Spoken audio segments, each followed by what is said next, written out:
दोस्तों, मैं आरिफ खान एक बार फिर क्राइम एक्सपोजर न्यूज रूम से आपके सामने नए मुद्दों और ताज़ा खबरों के साथ।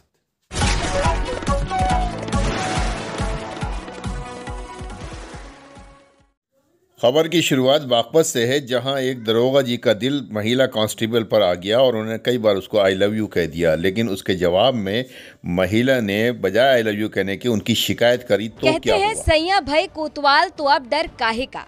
अब भैया, जब दरोगा साहब को प्यार हुआ, मोहब्बत हुई और इश्क का बुखार जब सर पर चढ़ा तो क्या ही कहने। दरोगा साहब का एक महिला सिपाही पर दिल आ गया, लेकिन उसके बाद जो हुआ वो और भी मजेदार है।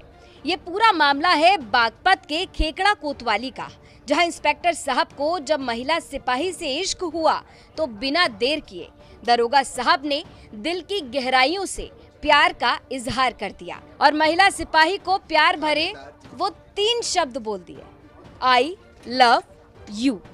लेकिन अब आप सोच रहे होंगे कि कोई लव स्टोरी शुरू होने वाली है, तो भैया यहाँ मामला बिल्कुल उल्टा है। जब दरोगा साहब ने महिला सिपाही को आई लव यू कहा तो महिला सिपाही को बिल्कुल पसंद नहीं आया और दरोगा के खिलाफ उच्च अधिकारियों से मामले की शिकायत कर दी। अब महिला सिपाही की शिकायत के बाद मामले की जांच की गई और जांच में दरोगा साहब दोषी पाए गए, जिसके बाद एसपी बागपत ने इंस्पेक्टर को तत्काल निलंबित कर दिया। कोतवाली में इंस्पेक्टर देवेंद्र कुमार त्यागी के खिलाफ थाने में तैनात महिला पुलिसकर्मी ने शिकायत की थी। महिला सिपाही का कहना था कि देवेंद्र कुमार ने उसके साथ अभद्र भाषा का इस्तेमाल करते हुए बदसलूकी की और ऐसा एक बार नहीं, इंस्पेक्टर ने बार-बार किया है।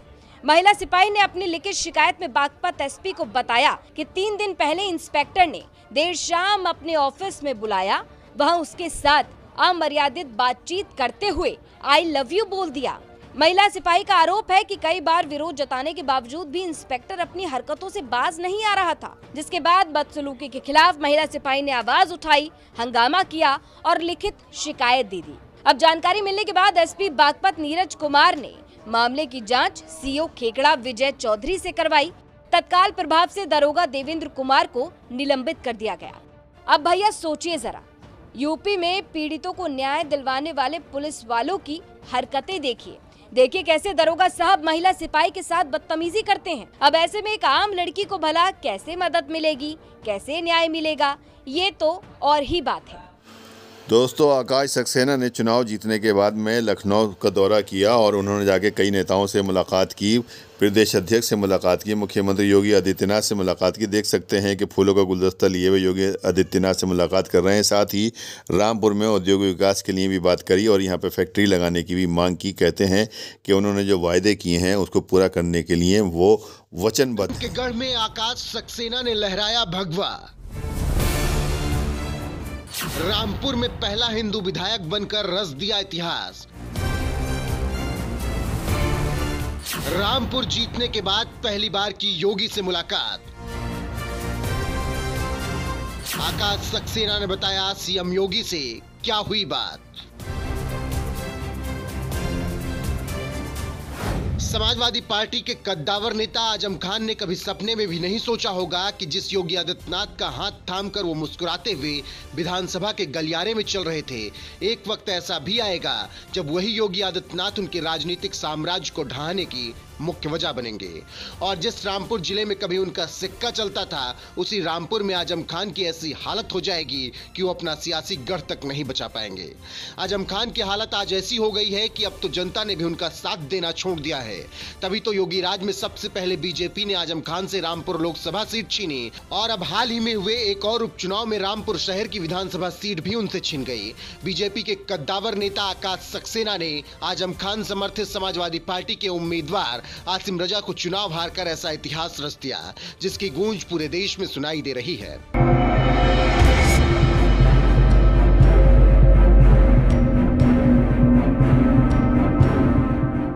आजम खान के गढ़ रामपुर में भगवा लहराने के बाद बीजेपी विधायक आकाश सक्सेना ने अपने वादे के मुताबिक अब इस जिले के विकास के लिए भागदौड़ भी शुरू कर दी, क्योंकि चुनाव प्रचार के दौरान ही उन्होंने रामपुर की जनता से वादा किया था कि अगर आप लोगों ने मुझे जिता दिया तो मैं फिर से रामपुर को औद्योगिक नगरी बनवाने का काम करूंगा।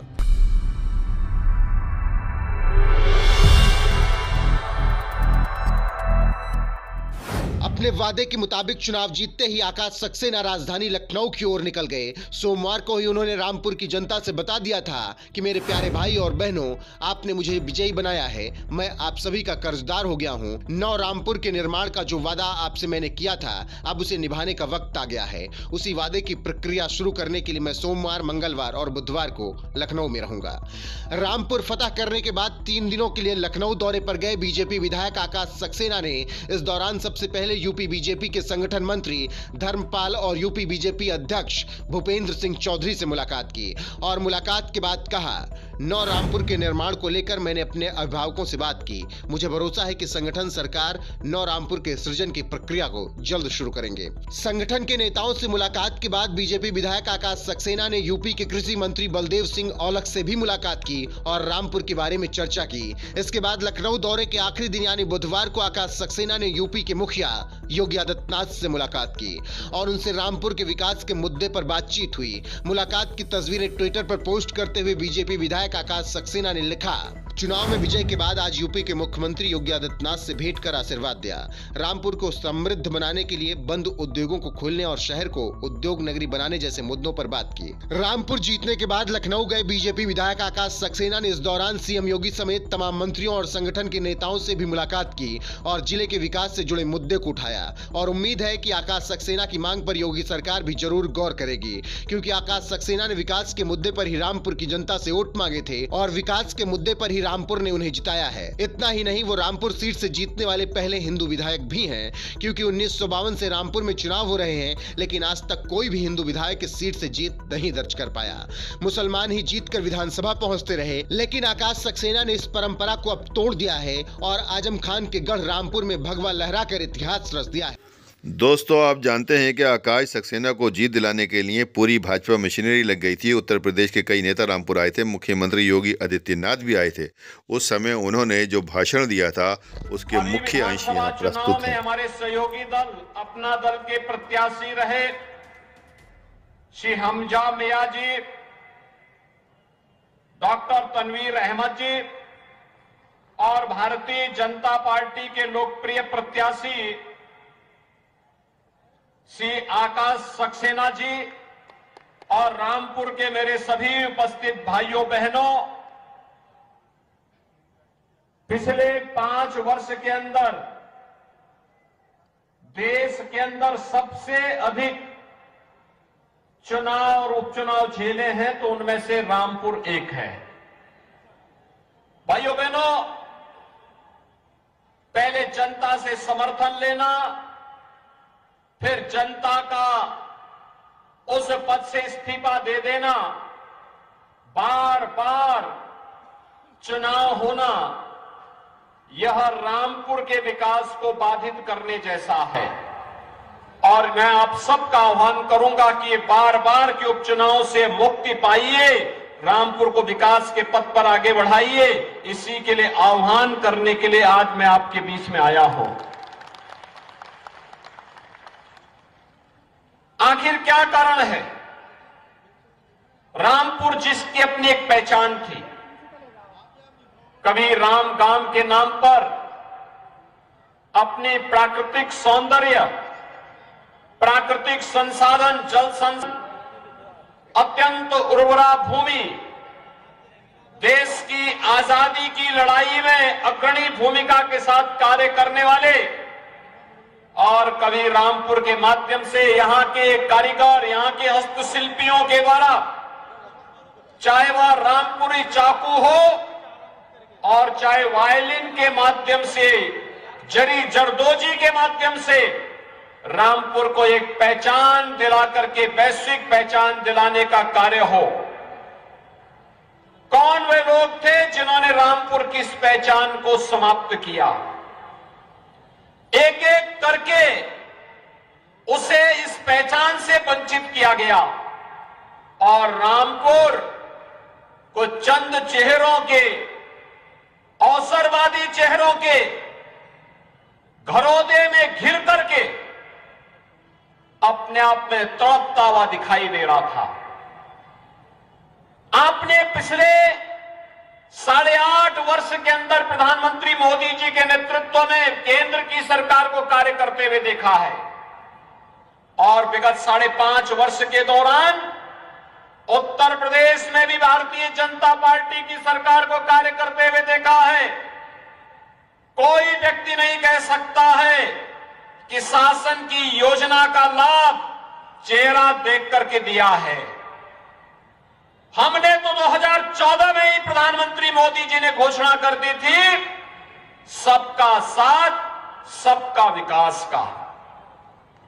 भाइयों बहनों, इससे बड़ा उदाहरण और क्या हो सकता है। कोरोना कालखंड में आपने देखा होगा, कोरोना कालखंड इस सदी की सबसे बड़ी महामारी कोरोना थी। दुनिया के अंदर लाखों लोग मर रहे थे। भारत के अंदर प्रधानमंत्री मोदी जी के नेतृत्व में पूरा देश उनके नेतृत्व में जिस मजबूती के साथ लड़ाई लड़ रहा था। दोस्तों, कुछ दिनों पहले जब यूपी विधानसभा में उप मुख्यमंत्री केशव प्रसाद ने अखिलेश के ऊपर तंज किया तो उन्होंने किस तरह से जवाब दिया, गुस्से में आग बबूला हो गए। देखिए, जैसे लगता आपने सैफई की जमीन बेच करके ये सब बनवा दिया है। तुमने घर के अपने पिताजी से पैसा लाते हैं बनाने के लिए, तुमने राशन काटा है तो पिताजी क्या बात है।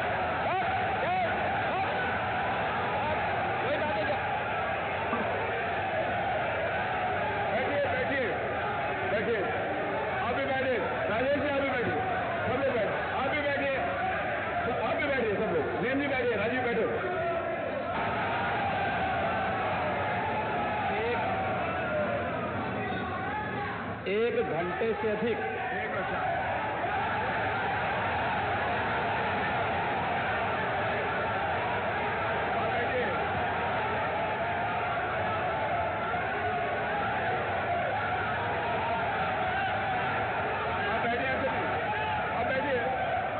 माननीय अध्यक्ष जी, नेता सदन खड़े हैं। माननीय आप अनुमति दे चुके हैं, उसके बाद ये शोर शराबा ठीक नहीं है, ये उचित बात नहीं। अध्यक्ष जी, 1 घंटे से अधिक पूरा सदन माननीय नेता प्रतिपक्ष को सुनता रहा। बड़ी शालीनता के साथ उन्होंने अपनी बात कही। विपक्ष के नेता का जो दायित्व था, उन्होंने अपने कर्तव्यों का निर्वहन किया। हम लोगों ने सुना। इस सदन में और सरकार के उप मुख्यमंत्री अपनी बात को रख रहे हैं, बीच में रनिंग कमेंट्री का मतलब क्या है। और दूसरा, एक सम्मानित नेता के खिलाफ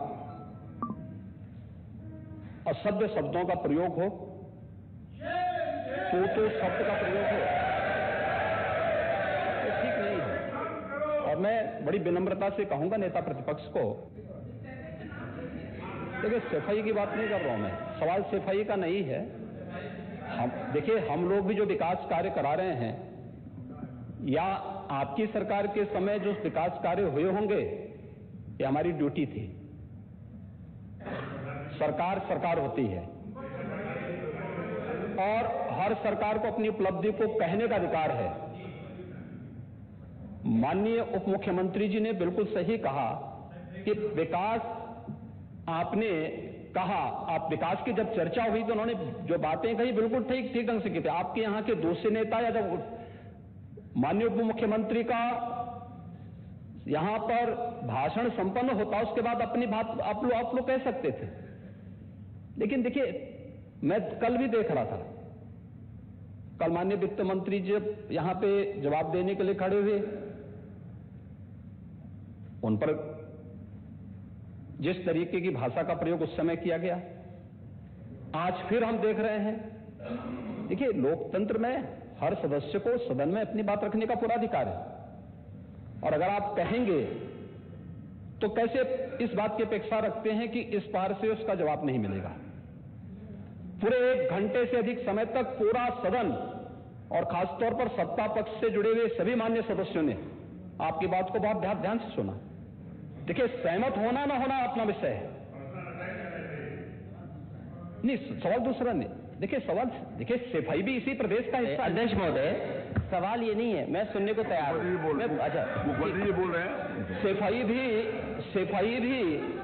सेफई भी तो इसी प्रदेश का हिस्सा है। नहीं, सेफई देखिए, भाषा आप उसको बाद में बोल सकते हैं। देखिए, हमारी सहमति असहमति हो सकती है। देखिए, हमारी असहमति असहमति हो सकती है किसी बात पर, हम बाद में इस बात को करेक्शन करा सकते हैं, लेकिन तो मैंने शब्द का प्रयोग नहीं किया जाना चाहिए और किसी भी असभ्य भाषा का प्रयोग नहीं होना चाहिए। और मैं माननीय अध्यक्ष जी से अनुरोध करूंगा कि अगर इस प्रकार की शब्दावली प्रोसीडिंग का हिस्सा बनी है तो कृपया उसको हटवा दें, क्योंकि ये गलत परंपरा होगी और मैसेज का देश के अंदर खराब जाएगा। हमें हमेशा इस बात को ध्यान में रखना होगा, सदन की मर्यादा का ध्यान हर हाल में बनाए रखना होगा। दूसरा, जब एक सदस्य बोल रहा हो तो सदस्य के बीच में, और खासतौर पर उप मुख्यमंत्री बोल रहे हो तो बीच में रनिंग कमेंट्री करना, बीच में धमकी देना, ये चीजें ठीक नहीं है और मुझे लगता है सदन की मर्यादाएं इससे आहत होती हैं। कोई भी इसको नहीं स्वीकार करेगा और मैं विनम्रता से कहूंगा माननीय नेता प्रतिपक्ष को, उनका सम्मान है, वे सबसे बड़े विपक्षी दल के नेता हैं और मुझे लगता है कि इस मर्यादा की अपेक्षा केवल सत्ता पक्ष से ही न करें, विपक्ष भी उस मर्यादा का पालन करेगा तो दोनों का सम्मान बना रहेगा और ये सम्मान दोनों का बना रहे। देखिए, सहमति और सहमति लोकतंत्र की ताकत है, या आवश्यक नहीं, हम ये नहीं कहते हमारी बात से सहमत हूं, या मैं ये भी नहीं कह सकता कि मैं आपकी बात से सहमत हूं। जब मेरी बारी आएगी, मैंने तो पूरे 1 घंटे तक आपकी बात को सुना, मेरी बारी जब मेरे दल की ओर से मेरी बारी लगाई जाएगी, मैं उस दिन अपनी बात को यहां पे रखूंगा। मैंने आपके पूरे भाषण को इसीलिए सुना ही नहीं, प्रोसीडिंग मंगाऊंगा, फिर देखूंगा, उसका पूरा जवाब भी दूंगा यहां सदन पे और मैं उम्मीद करूंगा कि सभी विपक्षी नेतागण उस दिन यहां पर हमारी बात को भी सुनेंगे। लेकिन एक सरकार के वरिष्ठतम नेता में से एक और उप मुख्यमंत्री जो लगातार दूसरी बार उप मुख्यमंत्री हो रहे हैं, उनके द्वारा अपनी बात को रखा जा रहा हो, मुझे लगता है शालीनता से हमें सुनना चाहिए। अगर हमें लगता है गलत हो रहा है, देखिए बहुत सारी चीजें अगर हम भी इस बात को कहते, बहुत सारी चीजें नेता प्रतिपक्ष भी ऐसी थी जो आपत्तिजनक हो सकती थी, हमने सुना, नहीं, हमें जो स्वीकार करना होगा वो स्वीकार करेंगे और उसका जवाब देंगे भी, लेकिन बीच में इस तरीके की उत्तेजना दिखाना उचित नहीं है। देखिए, माहौल इससे खराब होता है और अनावश्यक रूप से बाहर मैसेज खराब जाता है। हमारे बारे में टिप्पणियां होती हैं, सदन के बारे में टिप्पणी होती है, हर एक सदस्य की मर्यादा भंग होती है और सदस्य की इसका सम्मान बाहर तार तार होता है, पब्लिक में इसका मैसेज खराब होता है और इस प्रकार की शब्दावली का प्रयोग न हो। और अगर ये तो शब्द का प्रयोग हुआ है तो मैं आपसे अनुरोध करूंगा कि कृपया इसको सदन की प्रोसीडिंग का हिस्सा कतई न बनाने दिया जाए, क्योंकि ये आने वाले समय में नजीर बनेगा। फिर यही होगा जो इससे पहले इस सदन में होता रहा है, उस चीज को हर हाल में रोकना होगा। और मैं आपसे विनम्र अनुरोध करूंगा कि ये रनिंग कमेंट्री, बीच में धमकी देना, ये चीजें बंद होनी चाहिए। अच्छा होगा कि कार्रवाई को दिखवा लूंगा। धन्यवाद। अध्यक्ष महोदय, जो बात अगर नेता सदन ने कहा कि कोई अनपार्लियामेंट्री लैंग्वेज या वर्ड्स आए तो उनको निकाल दिया जाए, मैं भी सहमत हूं, लेकिन मेरा अध्यक्ष महोदय वही निवेदन ये भी है कि किसी को पर्सनल नहीं कहा जाना चाहिए। सैफई, आपको बहुत ज्यादा सैफई की जमीन बेच करके हम और आप लोग को जनता हमें मौका देती है अपना बजट खर्च करने के लिए, आपको और हमें मौका मिलता है। मुख्यमंत्री जी ने कहा ना कि कोई भी वो सरकारी पैसे से होता है। मेरा यही निवेदन है नेता सदन से, बहुत अच्छी तरीके से इस तरह की वीडियो अगर पसंद आई हो तो लाइक कीजिए, शेयर कीजिए और चैनल को ज़रूर सब्सक्राइब कीजिए ताकि डायरेक्ट नोटिफिकेशंस आप तक